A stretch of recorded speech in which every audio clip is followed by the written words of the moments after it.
যে কোনো দেশি খাবার থেকে এখনকার জেনারেশনের ছেলে মেয়েদের চাইনিজ খাবার বেশি পছন্দ।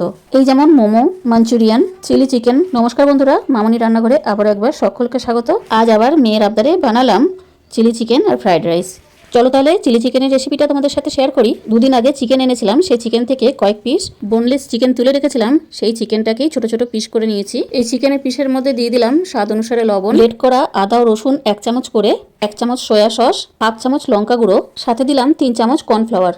এখন আমি সমস্ত উপকরণগুলো খুব ভালো করে মাখিয়ে নিয়ে আধা ঘন্টার জন্য রেস্টে রেখে দেবো। ইচ্ছে হলে তোমরা এখানে গোলমরিচের গুঁড়ো ও লেবু রসও অ্যাড করতে পারো, আর যদি লেবু রস না থাকে এখানে তোমরা ভিনিগার ব্যবহার করতে পারো। এখন আমি একটা সসের মিশ্রণ তৈরি করব।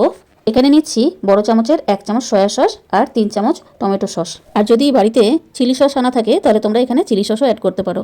এখন আমি ম্যারিনেট করা চিকেনগুলোকে পকোড়া রূপে ভেজে নিচ্ছি। এই সময় গ্যাসের ফ্লেম থাকবে মিডিয়াম, যাতে ভাজার সময়ে চিকেনগুলো খুব ভালো করে সেদ্ধ হয়ে যায়।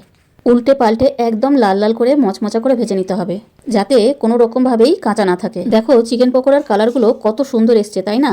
এগুলো এবার তেল থেকে তুলে নিচ্ছি। এরকম করে সমস্ত চিকেন পকোড়াগুলো আমি ভেজে নেবো।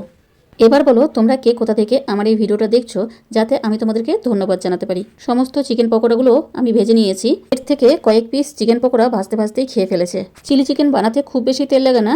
এখানে আমি মাত্র 1 চামচ তেলের মধ্যে চৌকো করে কেটে রাখা পেঁয়াজ, ক্যাপসিকাম আর টমেটো দিয়ে দিলাম। এখানে পেঁয়াজের পরিমাণটা একটু বেশি করে দিয়েছি।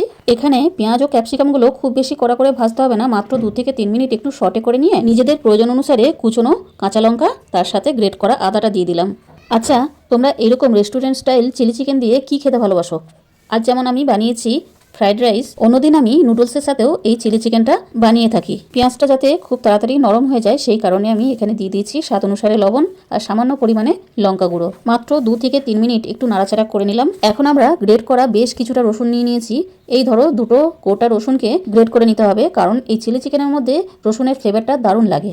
গ্রেট করা রসুনটা দেওয়ার পরে মাত্র 3 থেকে 4 মিনিট একটু নাড়াচাড়া করে নিয়ে ওপর থেকে ম্যাগি মশলা দিয়ে দিলাম। এটাই হচ্ছে আমার বানানো চিলি চিকেনের টপ সিক্রেট। এখন আমরা সেই সসের মিশ্রণটা দিয়ে দিচ্ছি। সসটাকে পেঁয়াজ রসুনের সাথে মাত্র 1 থেকে 1.5 মিনিট একটু নাড়াচাড়া করে নিয়ে ওপর থেকে আমরা দিয়ে দেবো ভেজে রাখা চিকেন পকোড়াগুলো। আর গ্রেভিটা আরেকটু ঘন করার জন্য দিয়ে দিচ্ছি 1 চামচ জল দিয়ে গুলে রাখা কর্নফ্লাওয়ার। এখানে কিন্তু কর্নফ্লাওয়ারের জলটা দেওয়ার সাথে সাথে খুব ভালো করে নাড়াচাড়া করে নিতে হবে। মাত্র 10 থেকে 15 সেকেন্ডের মধ্যেই দেখবে গ্রেভির কালারটা চেঞ্জ হতে শুরু হয়েছে। যখন গ্রেভিটা ট্রান্সপারেন্ট হয়ে যাবে তখন বুঝবে চিলি চিকেনটা খাওয়ার জন্য একদম রেডি। তো বন্ধুরা, আজকের রেসিপিটা তোমাদের যদি ভালো লেগে থাকে তাহলে লাইক ও শেয়ার করে আমার সাথে থাকার অনুরোধ রইল। আজ তবে এইটুকুই থাক, পরবর্তী আবার একটা রেসিপি নিয়ে হাজির হব। ভালো থেকো, সুস্থ থেকো।